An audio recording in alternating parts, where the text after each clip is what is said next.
जय श्री कृष्ण। राधे राधे। आज मैं आंवला नवमी की दूसरी कथा ये सुना रही हूँ। पहली कथा अलग वीडियो में है, वो भी आप अवश्य देखें। आंवला नवमी को अक्षय नवमी भी कहते हैं। अक्षय नवमी अर्थात अक्षय मीन्स वह जो कि कभी समाप्त नहीं होता, और उसे अक्षय अक्षय मीन्स जिसका कभी क्षय नहीं होता। तो आंवला नवमी के दिन जो भी कार्य हम करते हैं, जो भी दान धर्म पुण्य अच्छा या बुरा जो भी हम करते हैं, उसका कई गुना फल मिलता है। तो यहाँ पर मैं आपको एक कहानी सुनाने जा रही हूँ, वो सुनिए। एक राजा था, उसका प्रण था कि वो रोज़ 1.25 मन आंवले दान करके ही खाना खाता था। अब उसका नाम जो था राजा आंवलिया ही पड़ गया था। भाई जो जिस नाम से जाना जाता है, क्योंकि अब आंवले दान करता था, नाम लोगों ने उसका नाम राजा आंवलिया राजा हो गया। एक दिन उसके बेटे बहू ने सोचा, राजा इतने सारे आंवले रोज़ दान करता है, तो इस प्रकार तो हमारा खजाना पूरा ही खाली हो जाएगा। तो उन्होंने सोचा कि इसलिए बेटे ने राजा से कहा कि वह इस तरह दान बंद कर दे। बेटे की बात सुनकर राजा को बहुत दुख हुआ, और वो राजा रानी महल छोड़ के बियाबान जंगल में जाके बैठ गए। अब जब जंगल में गए तो वहाँ पर भूखे प्यासे 7 दिन तक तब भगवान रहे, क्योंकि वो अगर आंवले दान नहीं करेगा तो कुछ खाएगा नहीं। अब जब आंवला था ही नहीं, पैसे थे ही नहीं, तो उन्होंने किया नहीं, तो वो भूखा प्यासा रहा। तो भगवान ने सोचा कि इसका प्रण नहीं रखा और इसका सत नहीं रखा तो विश्वास चला जाएगा।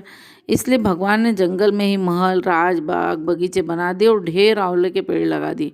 सुबह जब राजा रानी उठे तो उन्होंने देखा कि जंगल में उनके राज्य से भी 2 गुना राज्य बसा हुआ। राजा रानी से कहने लगा, रानी देख, इसे कहते हैं सत मत छोड़े सुरमा मत छोड़ो, पत जाए सत की छोड़ी लक्ष्मी फिर मिलेगी आए।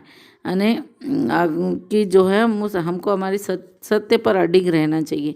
अब उन्होंने नहा धोकर फिर आंवले दान किए, फिर भोजन किया। तो राजा रानी ने आंवले दान करके भोजन किया तो बहुत खुशी खुशी से वो जंगल में रहने लगे, और उनके बिगड़े हुए हालात फिर से सुधर गए। अब उन्होंने कहा कि उनके जो माता पिता के हालात तो सुधर गए, लेकिन बेटे बहू सोच भी नहीं सकते कि उनके माता पिता इतने बड़े राज्य के मालिक भी हो सकते हैं। तो उन लोगों ने सोचा, उधर उनकी हालत बिगड़ती गई, और एक दिन वो आते गए तो जब जंगल में आए तो जंगल में उन्होंने देखा कि वहाँ बहुत बड़े बाग बगीचे हैं। तो क्या करा, जब उसकी स्थिति तो खराब हो ही गई थी, तो उन्होंने क्या करा कि उनके घर नौकरी करने लगे। अब नौकरी करने लगे तो एक दिन बहू जब सास के बाल गूंथ रही थी तो उसकी पीठ पर मस्सा देखा। तो उसको ये सोचकर रोना आने लगा कि ये मस्सा तो मेरी सास को था, हमने ये सोचकर उन्हें आंवले दान करने से रोका था, तो हमारा धन नष्ट हो जाएगा, और आज तो वो लोग न जाने कहाँ होंगे। यह सोचकर बहू को रोना आने लगा, और आंसू टपक टपक कर आंसू सास की पीठ पर गिर गए। रानी ने तुरंत पलटकर पूछा कि तू क्यों रो रही है। उसने बताया कि आपकी पीठ जैसा मस्सा मेरी सास की पीठ पर भी था, हमने उन्हें आंवले दान करने से मना कर दिया था, इसलिए घर छोड़कर चले गए।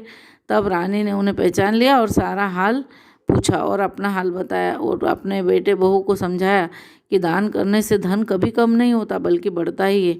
बेटे बहू भी अब सुख से राजा रानी के साथ रहने लगे। हे भगवान, जैसा राजा रानी का सत रखा वैसा सबका रहना, कहते सुनते सारे परिवार का सुख रखना, कहते सुनते ओंकारा बरते सबको सुखी रखना। यही थी एक और कहानी जो कि मैंने आपको सुनाई।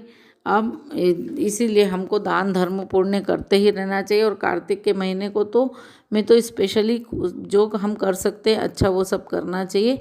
जय श्री कृष्ण। राधे राधे। मैंने मेरी चैनल पर सारे कार्तिक के सारे अध्याय डाल रखे हैं, आप चाहें तो उन्हें सुन सकते हैं, देख सकते हैं, और सभी व्रत त्यौहार की कहानियाँ भी मैंने डाल रखी है। मेरी channel Padma Solanki bhajan and कहानियाँ को लाइक शेयर और सब्सक्राइब जरूर करें। धन्यवाद।